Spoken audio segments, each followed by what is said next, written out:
Nitondra fanon-kevitra makasika izay fitokona ny mpiasa eo anivon'ny JIRAMA izay mo ny fikambanana piariny zony fampanjifa na ny RNDC no alalan'ny besin'ny maro azy tamin'ny alalan'ny filohany Rabetsara Lita nametrahany fanontaniana mo ny makasika indrindra ny tsy fahafahan'ny fitondram-panjakana manampy arabola entina amenona ny banga vokatry ny varitra fahatantoka izay tanterahany ity orinasa ity.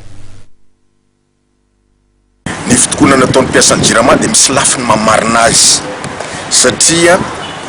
eo amin'ny lafiny fitokona dia misy zavatra takiana tokony ho ahitsy ny fanjakana sy ny fitantanana ny JIRAMA fa na izany anaty izany koa misy zavatra tokony ahitsy koa eo amin'ny mpiasan'ny JIRAMA satria fantatsika koa fa menomenona ny olona eo amin'ny asa ataon'ny mpiasan'ny JIRAMA zay aloha aza dia zany hoe na ny andany na ny porona na ny contrat de grève samy misy ny mamarina azy fa ny tena tsy ekena kosa dia hoe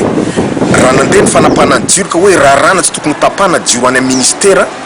aleo tapahana reny satria efa voalohanay mpanjifa tamin'ny alalan'ny hetra ireny teti-bola mpanjakana rehetrarehetra ireny na ny samborona any amin'ny mpamatsy vola reny dia midika foa tsy maintsy voalohan'ny mpanjifa reny vahoaka malagasy noho izany efa misy rubrique na andalana soratra hoe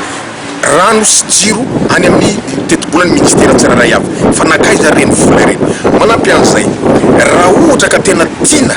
ipetraka tsara ny mangarahara zay voizina am'izay bonne gouvernance ny transparence ataovy mazava am'izay rehefa tanana an'ireny vola ireny mba ahafahany olona mahafantatra hoe tena le hehitra nalohany ka tena anaovana service public atena satria service public moa ny ataony any amin'ny ministera fa ny anay kosa dia mbola apetraka rehefa tsy mahita vola ny fanjakana na renana an'le mandro seza dia ka voatery tsy maintsy alefany amin'ny vahiny dia aleo areo anaovantsika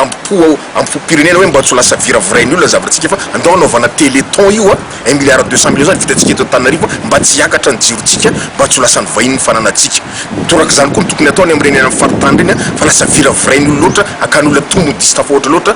ny JIRAMA dia lasa mivarotra vente à perte dia lasa tia amintsika mpanjifa no mibaby an'izay zavatra zay ka bapetraka zany le ampotsika mpanjifa malagasy io tsy hoe pour rehefa atany le grève na contre be fatany le grève fa jereo amin'ny fomba dio sy tsy miangatra zavatra tokony ataony andraikitra raisiny olo-pirenena sy ny fanjakana.